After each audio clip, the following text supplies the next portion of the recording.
मुकेश सहनी जी का हम स्वागत करते हैं।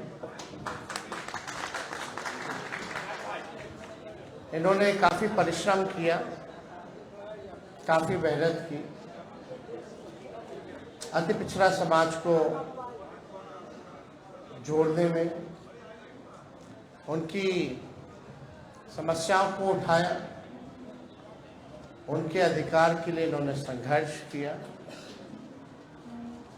और जिस प्रकार से भाजपा के लोगों ने इनके दल को प्रयास करने का, तोड़ने का प्रयास किया, वो हम सब लोगों ने देखा है। तो आज देश में चुनाव हर जगह है, लेकिन हम गारंटी के साथ कह सकते हैं कि जो लोग कल्पना कर रहे हैं और जो लोग नारा लगा रहे हैं 400 पार का, इस बार बिहार की धरती उनको धूल छटाने का काम करेगी। और हमने कई बार कहा है कि बिहार जो है वो चौंकाने वाला रिजल्ट देगा।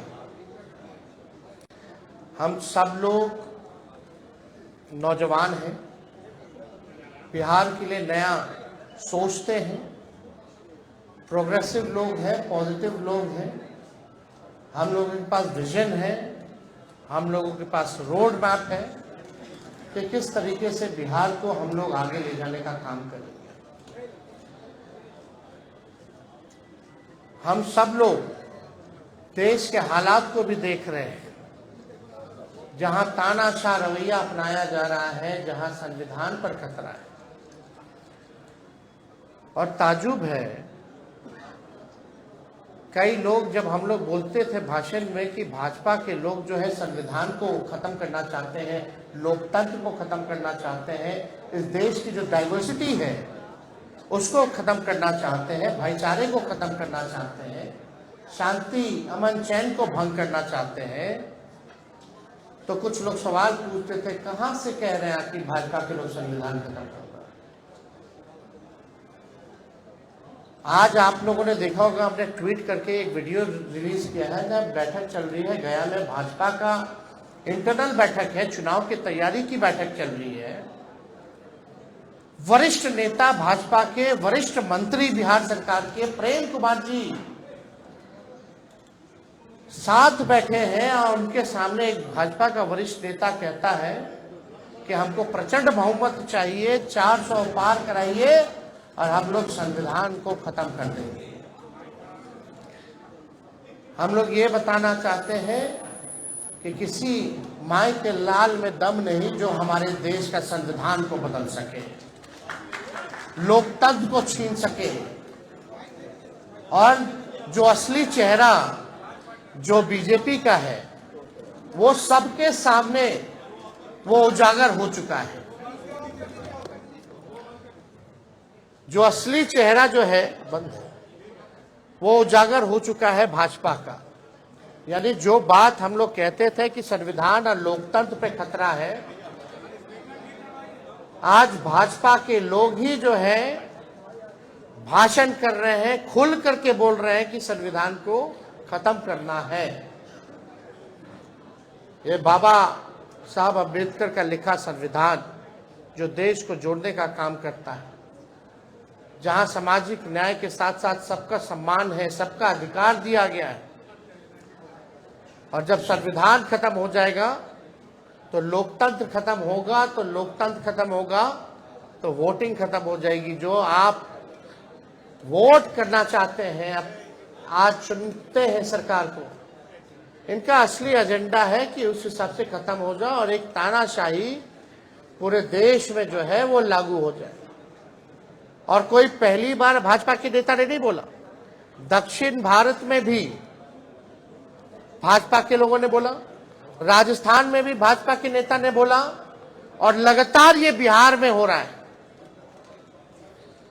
जब लोग जागरूक हो गए, जब अधिकार के लिए लड़ने लगे, जब दलितों की पार्टियां बनने लगी, जब अति पिछड़ों का पार्टियां बनने लगा, पिछड़ों की पार्टियां बनने लग गई, तो बीजेपी को डर हो गया उसलिए चाहते हैं कि संविधान को खत्म कर दिया जाए। तो आज बेहद खुशी है कि मुकेश साहनी जी ने आज महागठबंधन जो है उसमें शामिल हुए हैं और हम सब लोग, पूरा राष्ट्रीय जनता दल परिवार, सभी हमारे महागठबंधन के सभी साथी, इनका हम लोग स्वागत करते हैं। और आप लोग सब लोग जान रहे हैं कि आज शामिल हो रहे हैं ये, लेकिन इससे पहले महागठबंधन में हम लोगों ने सीटों का ऐलान कर दिया है।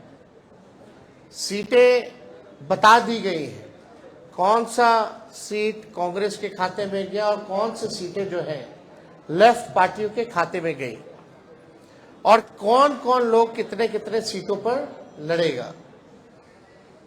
तो आज मुकेश साहनी जी ने एक महत्वपूर्ण निर्णय लिया है बिहार के हित के लिए, संविधान और लोकतंत्र आरक्षण को बचाने के लिए। तो हम लोग इनका स्वागत करते हैं और साथ ही साथ हमारी भी जिम्मेवारी बनती है कि इनको साथ लेकर के हम चलने का काम करें और इनको भी सम्मान दें। तो उसी तर्ज पर जैसा आप लोगों के जानकारी में है, जैसा महागठबंधन ने ऐलान किया था इसी जगह पे कि 26 सीटें जो हैं राष्ट्रीय जनता दल चुनाव लड़ेगी। तो हम राष्ट्रीय जनता दल अपने कोटे में से उस 26 सीटों में से हम 3 सीट जो है मुकेश साहनी जी को, हमारे पार्टी का निर्णय हुआ कि 3 सीटें जो है वो मुकेश साहनी जी को दी जाए। राष्ट्रीय अध्यक्ष जी का भी निर्णय है और वो 3 सीटें, पहला गोपालगंज है, दूसरा झंझारपुर है और तीसरा जो है मोतिहारी सीट जो है। ये फैसला हुआ है कि ये 3 सीटों पर मुकेश साहनी जी की पार्टी चुनाव लड़े। भले ही अलग पार्टी हो, लेकिन हम सब लोग मिलकर के साथ चुनाव लड़ रहे हैं। यानी चाहे इनके सिंबल पे जो कैंडिडेट हो, हमारी वो लड़ाई है, चाहे लालटेन पे कोई लड़ रहा हो, ये इनकी लड़ाई है। और ये एक मजबूत गठबंधन आगे बिहार के भविष्य को देखते हुए केवल लोकसभा ही चुनाव नहीं, बल्कि आने वाला जो विधानसभा चुनाव होगा, क्योंकि समय तो ज्यादा नहीं रह गया है और आप लोग सब लोग जान रहे हैं कि नीतीश जी का तो जब मन है कभी भी करा ले, कभी भी हो सकता है। तो हमारा जो गठबंधन केवल लोकसभा के साथ साथ हमारा गठबंधन बिहार के विधानसभा के लिए भी है और हम लोग मजबूती के साथ बिहार विधानसभा का भी चुनाव लड़ेंगे। और समय भी जो सम्मान की बात लगातार मुकेश साहनी जी करते रहे हैं, तो जिस प्रकार से राष्ट्रीय जनता दल ने, महागठबंधन ने इनका सम्मान दिया है लोकसभा के चुनाव में, विधानसभा के चुनाव में भी हम लोग इनको सम्मान देने का काम करेंगे। और ज्यादा कुछ हम नहीं कहेंगे। अब हम चाहेंगे कि मुकेश साहनी जी जो है आप लोगों के समक्ष अपनी बातों को रखेंगे और ये जब बात रख लें तो जो आप लोगों का सवाल होगा शांतिपूर्वक आप लोग पूछ सकते हैं।